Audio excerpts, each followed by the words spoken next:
मित्रों नमस्कार। रूखी सूखी है तो क्या, ये मेहनत की रोटी है। रूखी सूखी है तो क्या, ये मेहनत की रोटी है। होगा कभी ये कद भी बड़ा, होगा कभी ये कद भी बड़ा। आज औकात जो छोटी है, आज औकात जो छोटी है। आईटीआई में पढ़ रहे सभी बच्चों को, सभी प्रशिक्षणार्थियों को मेरा नमस्कार। आज आप पढ़ रहे हैं इसलिए आज आपकी औकात बहुत छोटी है, एक प्रशिक्षणार्थी के तौर पे है, लेकिन कल जाके आप बहुत बड़ी नौकरी करने वाले हैं, अपना खुद का बिजनेस चालू करने वाले हैं, खुद का मैन्युफैक्चरिंग इंडस्ट्री लगाने वाले हैं। आप बहुत बड़े कद के आदमी बनने जा रहे हैं। लेकिन ये करने के लिए आपको क्या चाहिए? आज रूखी सूखी रोटी ज़रूर है, लेकिन ये मेहनत की है। और कल भी आप मेहनत करेंगे, ईमानदारी से अपना काम करेंगे तो बहुत बड़ा आपका कद होगा। ये मेरी मन से ख्वाहिश है, ये मेरी मन से ख्वाहिश है। मित्रों, फिर से एक बार मैं किरण प्रकाश झरकर, लेखक, संशोधक और शिल्प निदेशक, निमिका क्वेश्चन बैंक का वीडियो लेकर आपके पास आया हूँ।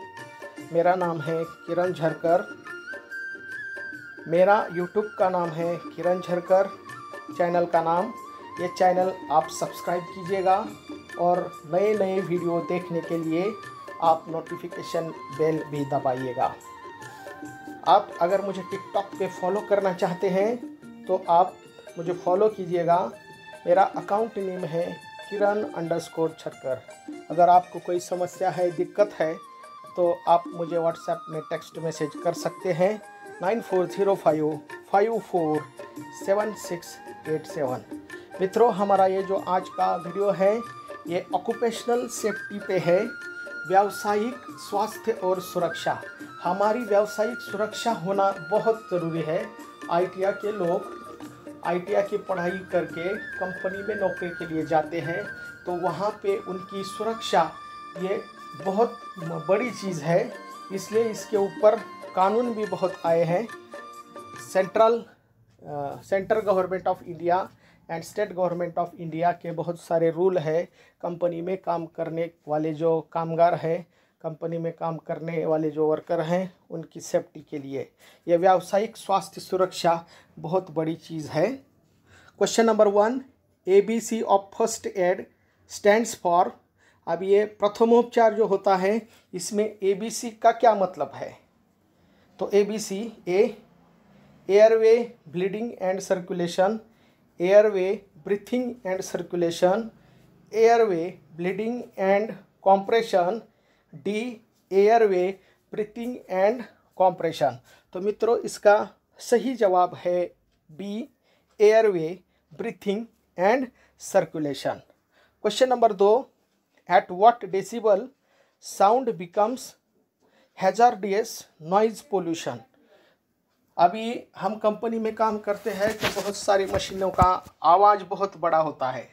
तो कौन सा नॉइज़ का लेवल है, जो नॉइज़ का लेवल अगर उस क्षमता से बढ़ जाता है तो वो हमारे लिए खतरा पैदा कर देता है? A above 30, B above 80, C above 100 and D about 120। तो इसका आंसर है बी, अबव 80। अगर 80 डेसिबल के ऊपर का साउंड है तो वो आपके स्वास्थ्य के लिए बहुत बड़ा खतरा है वहाँ पर काम करने के लिए। Question number 3, earthquake is measured with an instrument called dot dot. A telegraph, B seismograph, C oscillograph and D bar graph.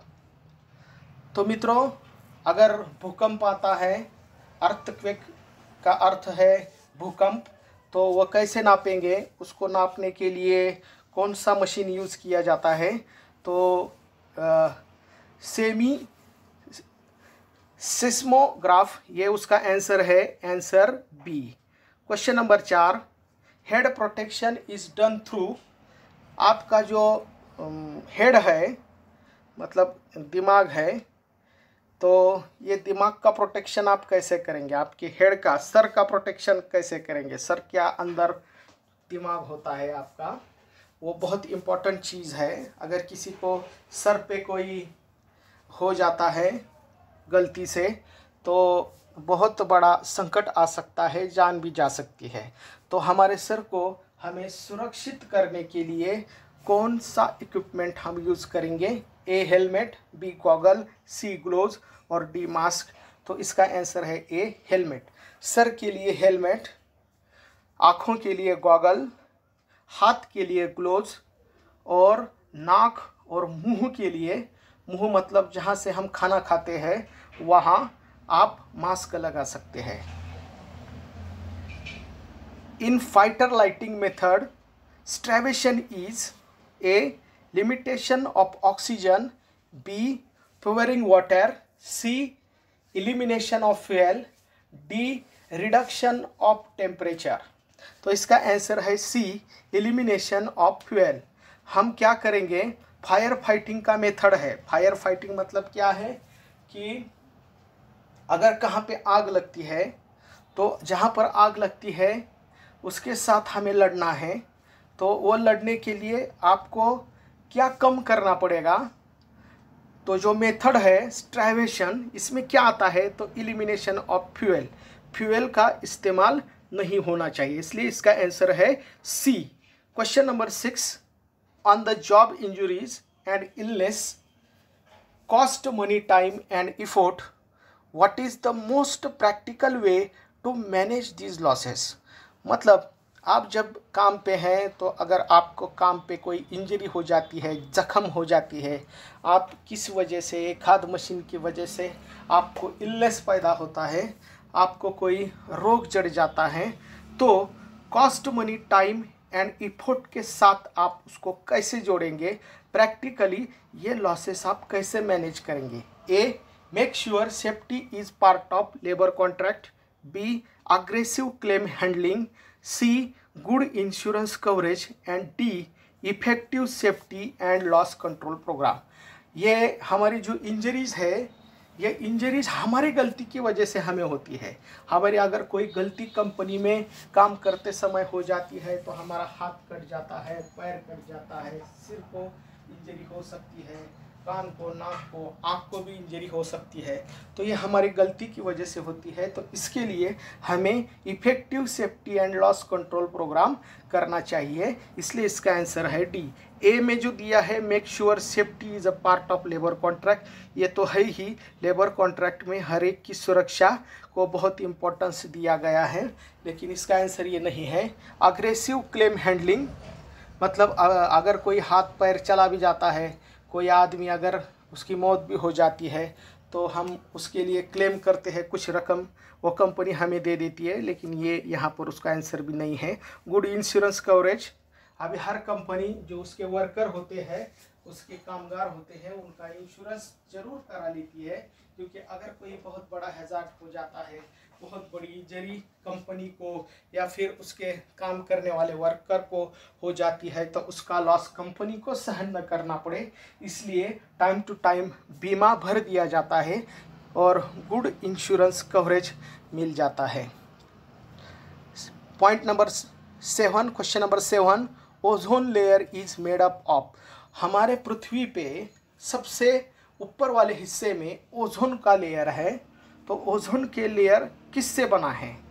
कितने आइटम है उसमें? A 1 oxygen item, 2 oxygen item, 3 oxygen item and 4 oxygen item. तो इसका answer है 3 oxygen item, answer C. Question number 8, the reprocessing of discarded material into new useful product is called, the reprocessing of discarded material into new useful product is called reuse of waste material, recycle of material, management of solid waste and D reduction in use of raw material। अगर आपका कुछ material खराब हो जाता है तो उससे आप नया प्रोडक्ट बनाते हैं, तो उसको क्या कहते हैं? आपका प्रोडक्ट अगर कुछ में रॉ मटेरियल रह गया है और रह गया वाला जो रॉ मटेरियल है उसका भी आप यूज़ करते हैं, तो कैसे करते हैं? तो इसके लिए रिसाइकल ऑफ मटेरियल ऐसा बोलते हैं। जैसे पानी का भी रिसाइकल होता है, वैसे मटेरियल का जो कच्चा माल होता है उसका भी रिसाइकल होता है। इसके लिए इसका आंसर है B, recycling of material. Question number 9, the study of living things, the study of living things in relation to their environment is called, the study of living things is relation to their environment is called A, ecosystem, B, economics, C, ecology, D, ecology। तो इसका सही answer है C, ecology. Question number 10, द 3R to save environment are. अब ये 3R का जो concept है, एनवायरमेंट सेव करने के लिए, हमारा जो पर्यावरण है उसे बचाने के लिए 3R की संकल्पना है। इसमें क्या क्या आता है? तो नीचे दिए गए आंसर में से हमें चूज़ करना है। A, reverse, reduction and recycle, B, reuse, reserve, reduce, C, reserve, reuse, reduce and D, reduce, recycle, reuse. तो इसका आंसर है डी, रिड्यूस, रिसाइकल, रीयूज। कम से कम पर्यावरण का ह्रास होना चाहिए। जो हम चीज़ें बना रहे हैं उसकी रिसाइकल होनी चाहिए, और हम जो रॉ मटेरियल यूज़ कर रहे हैं उसको रीयूज भी करना चाहिए। अगर कोई वेस्ट होता है तो उसका रीयूज़ भी करना चाहिए। ये 3R का संकल्पना है। 3R के संकल्पना में रिड्यूस, रिसाइकल और रीयूज़ ये आता है। इसके लिए इसका आंसर है answer D. Question number 11, vibration and radiation comes under. Vibration और रेडिएशन किस में आते हैं? A, chemical hazard, B, physical hazard, C, electrical hazard और डी, फिजियोलॉजिकल हैजार्ड। तो ये बी आता है, फिजिकल हैजार्ड। हमें पर्सनली जो कुछ भी खतरे होते हैं उसमें वाइब्रेशन और रेडिएशन आता है। अगर कोई वर्कर काम कर रहा है, उस पर कोई प्रोडक्ट का रेडिएशन हो जाता है और वाइब्रेशन हो जाता है तो उसका बहुत बड़ा खतरा हो सकता है। इसलिए ये जो खतरा है ये फिजिकल हैजार्ड में आता है। इसलिए इसका आंसर है answer B. Question number 12, which one is a man induced hazard? Which one is a man induced hazard? A, landslide, B, cyclone, C, volcano and D, earthquake. तो इसका आंसर है landslide. Landslide मतलब भूस्खलन। Next question number 13, which one is a non renewable energy resource? Which one is a non renewable energy source? इसमें से नीचे दिया हुआ कौन सा ऊर्जा स्रोत ऐसा है जो रिसाइकल नहीं हो सकता या नॉन रिन्यूएबल है, वो फिर से एक बार तैयार नहीं किया जा सकता? जितना है उसमें से हम ले रहे हैं, एक ना एक दिन वो ख़त्म हो जाएगा, उसके बाद वो नहीं मिलेगा। ए, सोलर। सोलर तो हर रोज़ हमें मिलता है, सूर्य से मिलता है, इसलिए वो रिन्यूएबल है। सी, बी है कोयल। कोयल का मतलब कोलसा। ये कोयल हर रोज़ कम होते जा रहा है, एक दिन ख़त्म हो जाएगा, इसलिए इसका आंसर है बी, कोयल। सी, मीथेन। मीथेन वायु तो गैस से बनता है। ये तो जितना गोबर हम लाएंगे, गोबर से ये मीथेन वायु बनता है। हमारे पास गाय भैंसें बहुत होती है ग्रामीण इलाके में, वहाँ पर गैस से मीथेन वायु गैस में आता है, गोबर से बनता है। ये तो हर रोज़ बनने वाला है, ये कम नहीं होने वाला, ख़त्म नहीं होने वाला। और हाइड्रो इलेक्ट्रिक।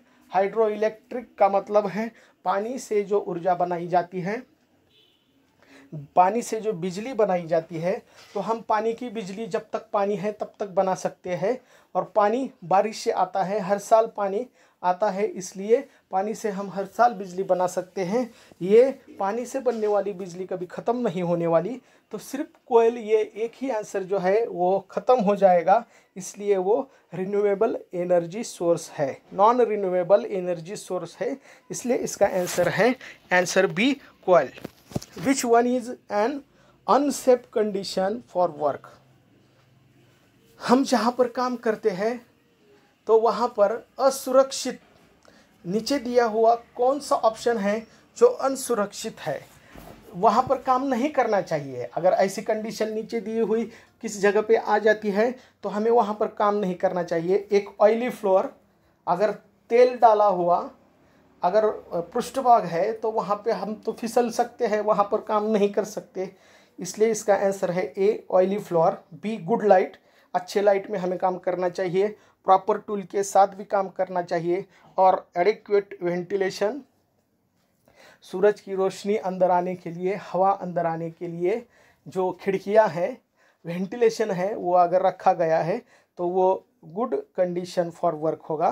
बी, सी और डी ये गुड कंडीशन फॉर वर्क है, और ए ऑयली फ्लोर है, जहाँ पर तेल डला हुआ पृष्ठभाग है, वहाँ पर हम फिसल सकते हैं, तो हम वहाँ पर काम नहीं करना चाहिए, इसलिए इसका आंसर है answer A. Question number 15, which one is an unsafe condition for work. काम करने के लिए कौन सी अनसेफ कंडीशन है। A good light, B proper tool, C adequate ventilation, D which factor is not concern with occupational health and safety. ऊपर दिया हुआ कौन सा concern occupational health and safety में नहीं है, तो इसका आंसर है ए गुड लाइट। अभी ये क्वेश्चन थोड़ा सा गलत हो गया है, इसको छोड़ देते हैं हम। Question number 16, which one is the main green house gas responsible for global warming. Which one is the main green house gas responsible for global warming. जागतिक उष्णता बढ़ने का कारण ग्रीन हाउस में कौन सा ऐसा गैस है जो बाहर निकलता है और उससे हमारे पूरे विश्व की उष्णता बढ़ सकती है, उस विश्व को संकट पैदा हो सकता है। ऐसा कौन सा वायु है जो ग्रीन हाउस में से निकलता है। A hydrogen, B oxygen, C nitrogen और D carbon dioxide.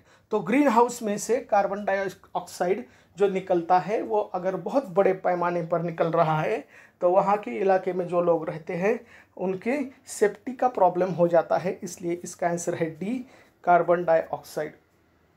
Question number 17, which one of the following is not an ergonomic hazard. इसमें से कौन सा एर्गोमिक हैजार्ड नहीं है। ए awkward position, B poor housekeeping, C emotional disturbance and D wrong layout of machinery। तो एर्गोमिक hazard ए, B और सी है।